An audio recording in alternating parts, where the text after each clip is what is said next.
The document continues to say, inspired by the success of this experiment and collective global action, large-scale coordinated initiatives intensified, centralized global oversight and governance structures sprang up not just for energy use,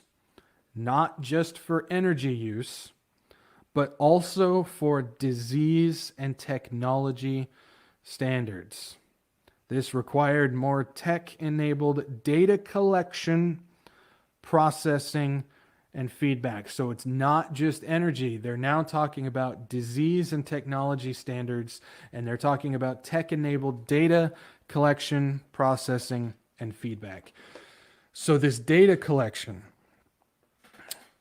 is not just, numbers on a computer like most people think data is. Data is us. Do you remember all the things that they're talking, like Yuval Noah Harari has talked about, the new chick that we should be paying attention to, Nita Faharini, I think that's how you pronounce her last name. All these people that have been talking about how data, your DNA, you are going to be data. I just posted this on my Telegram, and it's something that I've posted a couple times, but I want to put it out there again. Something that happened in December of 2020 when this whole thing kicked off, or a little bit into it, but still, you know what I mean. Blackstone is, of course, it's not BlackRock, but Blackstone is just as involved with like people like BlackRock, State Street, Vanguard, all those people. Blackstone bought Ancestry.com. What they bought for $4.7 billion, that seems pretty cheap, is a giant pool of DNA. How many people, maybe you have done it, or somebody who have, sent swabs of your own DNA or their own DNA into these things to find out what your ancestry is or where your heritage is from and whatnot? It's a giant collection of people's DNA. They want DNA because it's going to be data. At the bottom, you've got something from HSBC, which is a bank. This is a European bank. It's in the UK, I believe. It's an advertisement at a train station, and it says your DNA will be your data. This is the exact same stuff that Yuval Harari has been talking about, or Yuval Noah Harari. People with three names confuse me. But it's the exact same thing that he's been talking about. Nita Faharini has been talking about this. Klaus Schwab has been talking about this. All the big faces everybody knows has been talking about this.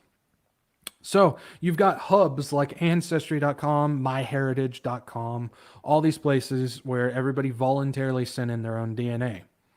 Then you've got, from 2020 and 2021, mass global DNA collection via coof swabs. Every person that went to go get tested for the coof sent in their DNA. So something that we've always talked about with what happened in 2020 and 2021, I got to be careful. Something you always talk about is it was a testing ground for many, many, many things. We've talked about how it was a collection of gaining people's movement habits and whatnot during when everybody is locked down. It's all about obtaining the psychology of what these people were doing when this was happened. It was also a testing for UBI system because of all the stimulus checks that went out. It was, of course, about a giant grab of corporations. All of the big corporations, Amazon, Walmart, all these places, they all went up. All the small businesses went down. But something else that they were working on with this was gaining mass amounts of people's DNA. It was about obtaining DNA. And every time somebody got a test, it was sent to the lab, that DNA was registered and put in.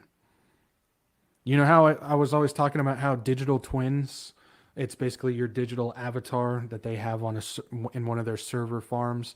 You know how I always say those digital twins they're going to know more about you than you know about yourself? All those DNA things, all the collection of DNA like that they have, they put in there.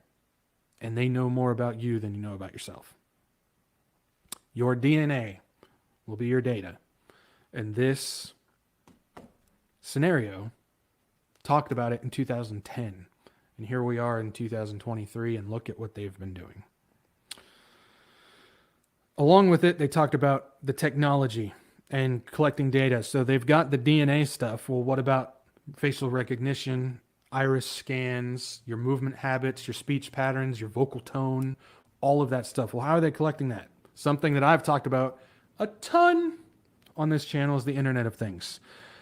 I don't think people are talking about this enough, because the Internet of Things, as we have found out from the WEF, is going to run everything. And I think we need to know more about it. But the Internet of Things technology falls in line with how they're talking about data collection and updating the technology to go along with it. You're talking about your surveillance, again, like your smart appliances. They've got smart TVs, they've got smart consoles, they've got smart fridges and coffee pots and stuff. All that stuff is recording you, tracking you, collecting your data. No, this isn't a tinfoil hat thing. No, this isn't any of that. This is really what's going on. Your Ring doorbell systems, not only is it getting you when you go in and out of your door, but it's getting everybody who walks up to your door. It's getting everybody who walks by the door. It's collecting all this stuff. The Ring, all that, the video camera systems. Your Roombas, we talked about how pictures of people in their homes, and there's a woman who was filmed on the toilet, were uploaded online because the Roomba was recording it. Something else, I actually talked about this with when I had Pete on. The Roombas, as they go around their house, they're collecting data on your entire house, including where all of your furniture is even located. That's right, because when they're building these simulation systems that Pete talked about, it's so detailed that even the Roomba stuff is going around and it's finding out where all of your furniture is at. Then you've got stuff like your Alexas and your Siris that's collecting your vocal tones, what you like, your personality type, who you're associated with. It's collecting all of that data as well. And of course, you got advanced biometric scans to advance your digital twins. It's getting your face, your eyes, vocal tone, all of that. This is all going to fall in line with creating you, your digital twin, creating your digital ID, tracking you, your social credit score. It's all going to fall in line with that stuff. They talked about this in this 2010 scenario. And here we are in 2023, and look at what they're doing. Look at what they're doing. It goes on to say, I hope you guys are still with me. I hope you guys are still with me. This is a lot of stuff, I know. But it goes on to say, nation states lost some of their power and... Pay attention to this. Nation states lost some of their power and importance as global architecture strengthened and regional governance structures emerged. They're talking about decreasing sovereignty and increasing one world government. International oversight entities like the UN, they specifically mentioned the UN, took on new levels of authority. So they're talking about reducing the sovereignty of free nations and increasing one world government groups to oversight it. It specifically says the UN, but we know the UN is in partnership with the WEF. They're in partnership with the WHO, the WHO, the WHO, which they're in discussions right now to basically create a one world health government, which I've been kind of updating every once in a while on my Telegram. Then you've got things like the World Bank, the International Monetary Fund, and of course the Bank of International Settlements. These are the global elite groups that are they're controlling everybody below them, and that includes all of the puppets that are controlling the governments and stuff. But then you've got the shadow government above them who are controlling all of that. At this point, if you guys don't know, we're waiting for the Antichrist to come out and gain control of all of it. So it'll go Antichrist, the shadow government, which are the people that we don't know about, Then you've got the elite groups like the WEF and stuff. Those are the people that we're allowed to see. Those are the faces that they want us to be mad at. And then you've got your basic stooge puppets like the presidents and prime ministers of all the governments. But they're talking about how those nation states lose their power and importance because they're increasing the global governance stuff. This is what's going on. This is what's going on. They talked about this in 2010. And look at what's happening now. This is a playbook. This is a script for them. This isn't just something that they discussed. I really want to make sure that that's out there.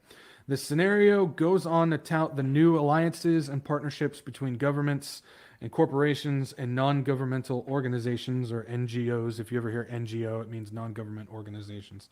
Again, that sounds just like the WEF and their partner members. All the big corporations that are partnered with the WEF and the UN and stuff, that's basically what they're talking about. These governments are aligning themselves with corporations and the WEF and all that. That's what's going on as far as that goes.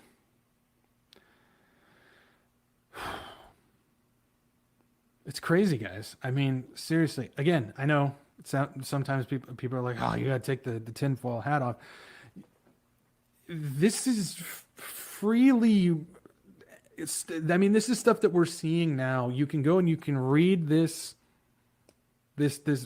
document that they created, the Rockefeller Foundation created. You can read it, and then you can see what is happening now, and you go. And people will still look at this and go, that's conspiracy theory. Again, conspiracy theory is, spoiler alerts, we're batting 900 at this point. People don't want to see what is right in front of their faces. That's the thing. I think people get confused because we know in these last days, in these end times, deception is coming. We know there's going to be the great deception that'll happen later. But right now, we're seeing increased deception now. And this isn't... A lot of these people, it's not that they don't see it, it's they choose to ignore it because they would rather live a lie and go on with their daily life in a happy, ignorance is bliss type of way. That's something that I have seen because a lot of these people, you can talk to them about this. And yes, sometimes I'm that weird guy that I talk to random people about this stuff. But you can talk to them about this. They've heard it and they can see it, but they don't want to believe it. They're actively choosing not to believe it. It's kind of the same thing when we look at biblical prophecy. A lot of people, it's clear as day that we're seeing biblical prophecy play out each and every day, each and every hour of every day. We're at the point now where we're seeing prophecy play out in minutes every day now. But we're seeing this stuff happen. You can't ignore it, but people are actively choosing to ignore that and not believe in Jesus Christ and his word because they would rather go along with their their everyday little worlds where nothing is going to turn upside down, flip inside out what they go throughout. It's an active everyday thing that they're choosing not to believe. And the same thing goes with this as well. And it's frustrating because it's just you can see it. Why are you ignoring this? Why are you ignoring this? And we got to continue to sound the alarm, guys. We can't stop. We can't stop. We have to continue to warn, even if there's nobody that wants to listen, even if nobody chooses to listen, Jesus hears you. We are called in this specific time, these end days, the end times, the last days here. We are specifically called. Our job is to do two things. Sound the alarm that Jesus is coming any day, because he is. We're in the season of his return, or the season of the rapture. But also to spread the gospel. And we must continue to do that, even if nobody wants to listen. That's our job now, and we have to continue to do that. We have to continue to do that.